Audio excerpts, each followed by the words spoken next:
এক ছিল ছোট্ট একটা বীজ, নাম তার টুকু। টুকু থাকতো এক বুড়ো মালি দাদুর বাগানে অন্য অনেক বীজের সাথে। সবাই বলতো, আমরা বড় গাছ হব, ফল দেব, ফুল ফুটাবো। কিন্তু টুকু চুপচাপ থাকত। ওর মনে হতো, আমি এত ছোট, আমি পারবো তো কিছু করতে? একদিন সকালে দাদু মাটিতে বীজগুলো ছড়িয়ে দিলেন। সব বীজ রোদে গরম মাটির নিচে ঢুকে গেল। টুকুও গেল, কিন্তু ও একটু ভয় পাচ্ছিল। অন্ধকার, ঠান্ডা, চারিদিক চুপচাপ। তবু টুকু সাহস করে বলল, না, আমি চেষ্টা করব।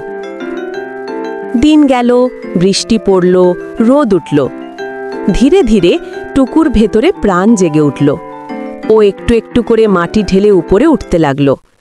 অনেক কষ্ট হচ্ছিল, কখনো মাটি ভারী, কখনো রোদ ঝলমলে গরম। তবু টুকু থামল না। একদিন হঠাৎ টুকু মাটির ওপর বেরিয়ে এলো। রোদ লাগলো তার সবুজ পাতায়, বাতাসে নেড়ল ওর দেহ। পাখিরা ওকে দেখে বলল, আরে, নতুন গাছ এসেছে। দিনের পর দিন টুকু বড় হতে লাগলো। ওর গায়ে কচি কচি পাতা, তারপর ফুল ফুটল। একদিন সেই ফুল থেকে ফল হলো, এমন মিষ্টি আম যা সবাই খেয়ে খুশি হয়ে গেল। দাদু এসে টুকুকে জড়িয়ে ধরে বললেন, দেখো টুকু, তুমি ছোট বীজ হলেও তোমার মন বড় ছিল। যে সাহস করে চেষ্টা করে তার ফল একদিন সবাই পায়। সেদিন থেকে বাগানের সব বীজ টুকুকে দেখে সাহস পেত।